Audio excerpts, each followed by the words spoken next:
So the first question I asked him was really about asking him to tell us what his agenda and what it looks like being the Agricultural Committee Chairman. What would that look like?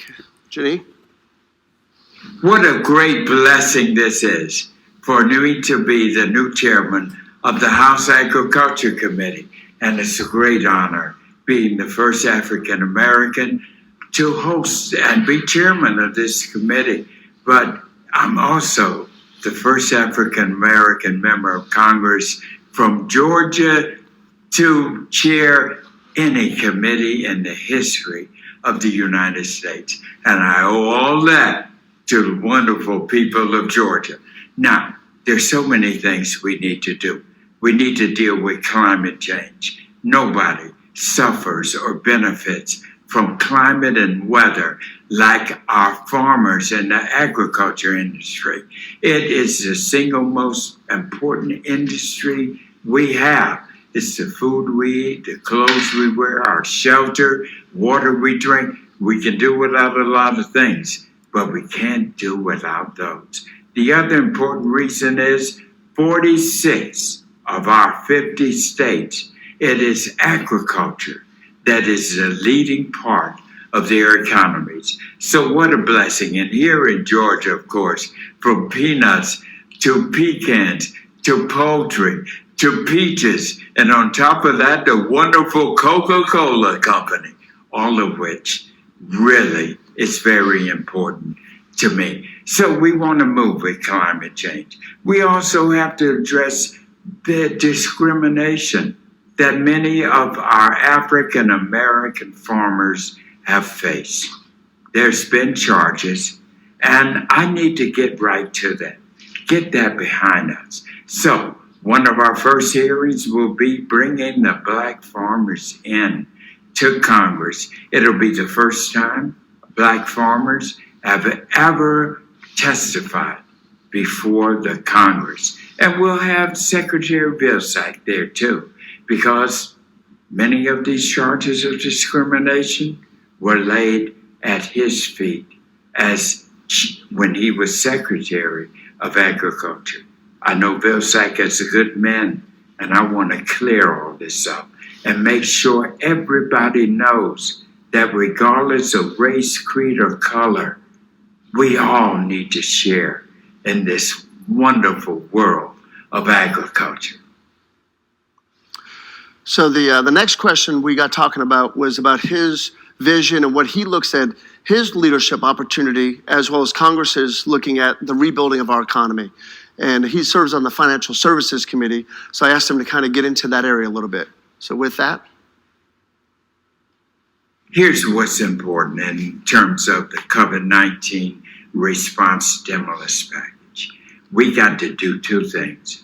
We got to save our people from this pandemic, and we got to save our economy from faltering.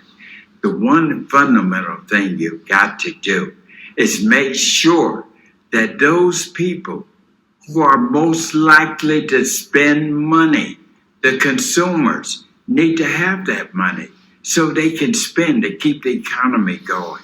And so that's why it's important to get the $1.9 trillion out there so we can keep money in the pockets. Look, let me tell you, as you all know now, I'm chairman of the Agriculture Committee. Hunger now is our number one domestic issue.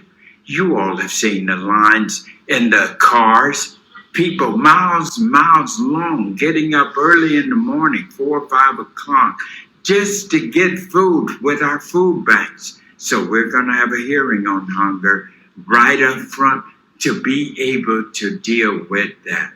But the other thing that keeps our economy going is we've got to keep our banking system strong.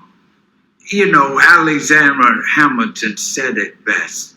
And I don't know Alexander Hamilton, but I did my thesis work at the Wharton School where I got my MBA on the history of Alexander Hamilton and what it means to us today. And look, he said this. He said the majesty and the safety of our republic rests in a strong centralized banking system. That was true then, it's true now. It got us through the Revolutionary War, through the Civil War, through the Depression, World War II, every inch of the way. And it got us through the last Wall Street bailout in 2008, 2010. So one of the fundamental pieces that I have been assigned to work in all of these measures has been on this fact. We've got to keep our home ownership and mortgage payments going into our financial system. And so when it was charged to me, what did we do? We got a list of the 17 biggest states that had the highest unemployment and the highest home foreclosure rate. And we put billions of dollars. It was $2.7 billion. And Georgia's share was $339 million that we got down to Georgia. It was hardest hit, but folks in Georgia changed the name of it to Home Safe. You all remember that. That's what saved. We have always got to keep our real estate, our housing and homeowner sector. It is the cornerstone for building wealth. It is the homeowners and mortgage payers that take care of paying for the police, the fire, all of that.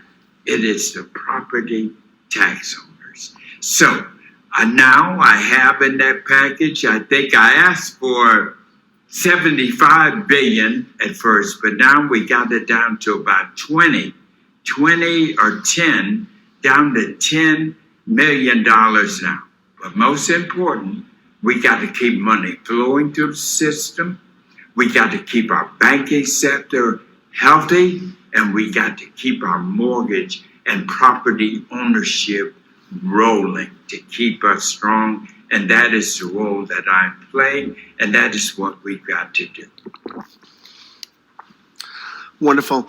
It was interesting. I also got a call on Saturday to have to go to the White House to meet with President Biden for a little bit. So it's here, we've got one of our Cobb County representatives having that dialogue. So as we as business community folks have that engagement. But there's a third question I posed to him. I shared, we know he's had such a long history and love for veterans, Dobbins, Lockheed, and all that's gone on now, how vital that is for our local economy and how strategic and important that is for our nation.